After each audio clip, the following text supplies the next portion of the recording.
ज्याही विद्यार्थ्यांना 2025-26 साठी B Ed सी.ई.टीची exam द्यायची असेल त्या विद्यार्थ्यांसाठी एक्झाम डेट आलेली आहे व फॉर्म कधी सुरू होणार आहे, फॉर्मला कोणकोणते डॉक्युमेंट्स लागणार आहे, कास्ट व्हॅलिडिटी इम्पॉर्टंट आहे का, या संदर्भात भरपूर प्रश्न तुमच्या मनात निर्माण होतील।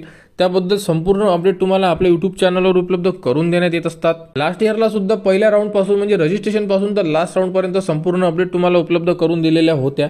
तर ज्याही विद्यार्थ्यांना बी.एड ॲडमिशन करायची असेल त्यांनी आपल्या चॅनलला सबस्क्राइब करून ठेवावे, जेणेकरून संपूर्ण ज्या अपडेट असणार आहे बी.एड बद्दल त्या तुमच्यापर्यंत पोहोचल्या पाहिजे। तर बघू शकता 2025-26 साठी महाराष्ट्र सी.ई.टी कडून एक टाइम टेबल प्रसिद्ध करण्यात आलेला आहे। तर यामध्ये बी.एडची एक्झाम कधी होणार आहे तुम्ही बघू शकता।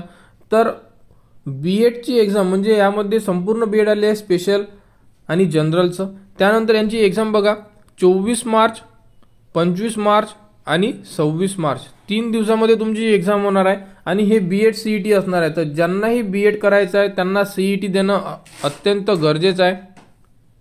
जे विद्यार्थी सी.ई.टी देतील तेच विद्यार्थी बी.एड करू शकणार, डायरेक्ट ॲडमिशन होणार नाही आहे। म्हणून तुम्हाला सी.ई.टीचे अर्ज करणं आहे। तर सी.ई.टीचे अर्ज कधी करायचे, तर तुमचे अर्ज तुम्हाला जानेवारीच्या सेकंड वीकमध्ये तुमचे अर्ज सुरू होणार आहे आणि तुमची एक्झाम डेट सुद्धा तुम्हाला आता सांगण्यात आलेली आहे। तर या तारखेला तुमची एक्झाम होणार आहे। तर याबद्दल तुम्हाला संपूर्ण अपडेट चेक करणं आहे, डॉक्युमेंट सुद्धा तुम्हाला रेडी करून ठेवायचे आहे।